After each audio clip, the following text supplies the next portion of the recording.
Hello అండి అందరికీ.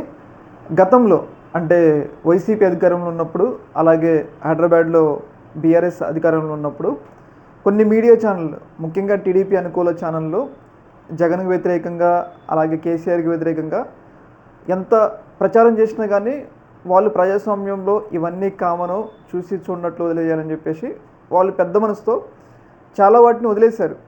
తీర్మానం మండలం లాంటి వాళ్ళు ప్రభుత్వానికి వ్యతిరేకంగా అంత మాట్లాడుతున్నా కానీ ఆయన మీద కేసులు పెట్టారులే కానీ, ఇబ్బంది పెట్టారులే కానీ మెయిన్ స్ట్రీమ్ మీడియా జోలికి రాలా. ఎందుకు రాలేదంటే వాళ్ళు లాక్కుంటారు, మన పాలన మీద మనకి నమ్మకం ఉంది కాబట్టి మనం ముందుకెళ్దామని చెప్పేసి అటు జగన్మోహన్ రెడ్డి గారు కానీ, అటు కేసీఆర్ కానీ ఇద్దరూ కూడా చూసి చూడనట్టు వదిలేశారు. కానీ తీరా వాళ్ళకి అర్థమైంది ఏంటి అంటే ఆ ఛానల్ చేసిన ఫేక్ ప్రచారం వల్లే వాళ్ళు ఓడిపోయారని చెప్పేసి వాళ్ళకి అర్థమైందనమాట. దానివల్ల ఇప్పుడు ఏదైతే మహాన్యూస్ ఛానల్ మీద వాళ్ళు కేటీఆర్కి వ్యతిరేకంగా ఆయన క్యారెక్టర్ మీద తీవ్రస్థాయిలో అసభ్యకరమైన థంబ్నెయిల్స్ ఇవన్నీ చేస్తున్నారు కదా, ఆయనకు అర్థమైంది వీళ్ళని ఇలానే వదిలేస్తే మనకి భవిష్యత్తులో అధికారంలో రావడానికి కూడా అవకాశం ఉండదు, మన క్యారెక్టర్ డిగ్రేడ్ అయిపోద్దని చెప్పేసి కేటీఆర్ గారికి బీఆర్ఎస్కి అర్థమైంది. వీళ్ళకి ఎలా అయినా బుద్ధి చెప్పాలి అని చెప్పేసి వాళ్ళు ఒక కీలకమైన డెసిషన్ తీసుకున్నారు. ఆ డెసిషనే మహాన్యూస్ మీద దాడి. ఇలా దాడి చేయడం వల్ల కేటీఆర్కి బీఆర్ఎస్కి లాభం ఏంటి అంటే నెక్స్ట్ టీడీపీ అనుకూల ఛానళ్ళు ఏదైతే ఏబిఎన్ కానీ మనం చూసుకున్నట్లయితే ఇంకా టీవీ5 కానీ ఎవరెవరైతే బీఆర్ఎస్ని హెడ్ చేస్తారో వాళ్ళందరూ కూడా తప్పుడు తమ్మునేళ్ళు కానీ విమర్శలు చేయాలంటే భయపడే స్థాయికి వస్తారనమాట. ఎందుకంటే బీఆర్ఎస్కి ఒక బ్యాక్గ్రౌండ్ ఉంది. ఎందుకంటే తెలంగాణ ఉద్యమంలో తెలంగాణ రావడానికి బీఆర్ఎస్ పోషించిన పాత్ర మామూలు కాదు.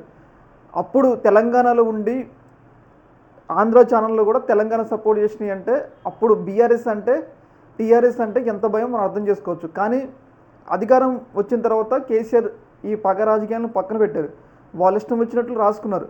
అలా రాసుకోవడం వల్లే, అలా దుష్ప్రచారం చేయడం వల్లే వాళ్ళకి అధికారం పోయింది. ఇప్పుడు అధికారం పోయిన తర్వాత కూడా అట్లా చేయడం కేటీఆర్ గారికి నచ్చలేదన్నమాట. దానివల్ల మాత్రం ఆయన గట్టిగా ప్రిపేర్ అయ్యారు. ఇంకొకసారి ఎవరైనా కానీ మాకు వ్యతిరేకంగా మాట్లాడాలంటే భయపడే స్థాయికి రావాలన్నట్లుగా బీఆర్ఎస్ కార్యకర్తలను అయితే ప్రోత్సహించడం జరిగింది. ఎందుకంటే ఎవరైనా ఒకసారి పడతారు, 2 సార్లు పడతారు. ఏదైతే తప్పుడు తమ్ముళ్ళు గంటల రోజుల తరబడి అంటే ఎలా పడతారో పడరు కదా, వాళ్ళ పాత వింటేజ్ ఏదైతే తెలంగాణ ఉద్యమంలో ఉన్న పవర్ ఉంటుంది కదా అది తీసుకొచ్చారనమాట. అదే ఇవాళ మహాన్యూస్ మీద దాడి. అయితే ఈ మహాన్యూస్ మీద దాడి అనేది ఒక రకంగా టీడీపీ అనుకూల ఛానల్కి, ఏబిఎన్కి వీళ్ళందరికీ భయం. ఎందుకంటే మహాన్యూస్ చిన్నది కాబట్టి వాళ్ళు ఈ స్థాయిలో దాడి చేశారు. రేపు మీ మీద కూడా వస్తాం ఇలాంటి తమ్ముళ్ళే పెడితే అనే ఒక సైన్ అనేది వాళ్ళకి ఇచ్చారనమాట. అంటే ఇప్పుడు భయపడతారు, అంటే లిమిట్స్లో రాస్తారనమాట.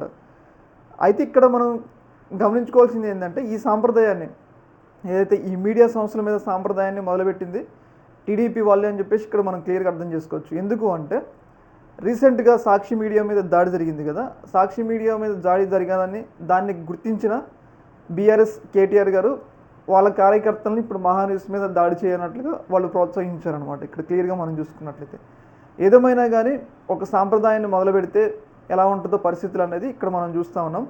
రేపు జగన్మోహన్ రెడ్డి గారు అధికారంలోకి వచ్చినా కానీ ఏమైనా టీడీపీ అనుకూల ఛానల్లో జగన్మోహన్ రెడ్డి గారికి వ్యతిరేకంగా తప్పుడు తమ్మునేల్స్, సైకో అది ఇది అని పెడితే మాత్రం జగన్మోహన్ రెడ్డి గారు కూడా ఊరుకోడు. ఎందుకంటే ఒకసారి మీరు ఆ సాంప్రదాయాన్ని మొదలుపెట్టారు, సాక్షి ఛానల్లో పనిచేసే కొమ్మరేని శ్రీనివాసరావు లాంటి వ్యక్తుల్ని, సీనియర్ వ్యక్తుల్ని అరెస్ట్ చేస్తారు కాబట్టి రేపు జగన్మోహన్ రెడ్డి తనకు వ్యతిరేకంగా ఏ చిన్న తమ్మునేలు, ఏ చిన్న తప్పుడు రాత రాసినా కానీ ఆయన కూడా టీడీపీ అనుకూల ఛానల్ని అంత ఈజీగా వదలడు. ఎందుకంటే గతంలో ఆయన ఎక్కువ పాలన మీద కాన్సన్ట్రేట్ చేసి మన పాలన మీద మనకు నమ్మకం ఉంది, మనం గెలుస్తామని చెప్పేసి ఎన్నికల్లోకి వెళ్ళారు. కాకపోతే వీళ్ళు చేసిన తప్పుడు ప్రచారమే ఆయనకి తీవ్రస్థాయిలో నష్టం కలిగింది.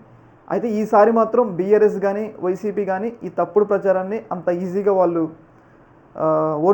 అంత ఈజీగా దాన్ని అంగీకరించరు అనమాట. అలా అంగీకరిస్తే వాళ్ళు ఓటమి పాలవుతున్నారు.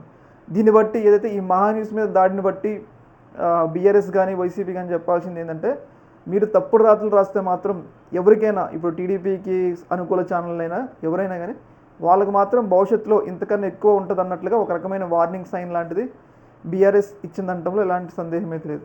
ఈ యొక్క అంశంలో మీ యొక్క అభిప్రాయం కింద కామెంట్లు తెలియజేయండి. ఒక మినిట్.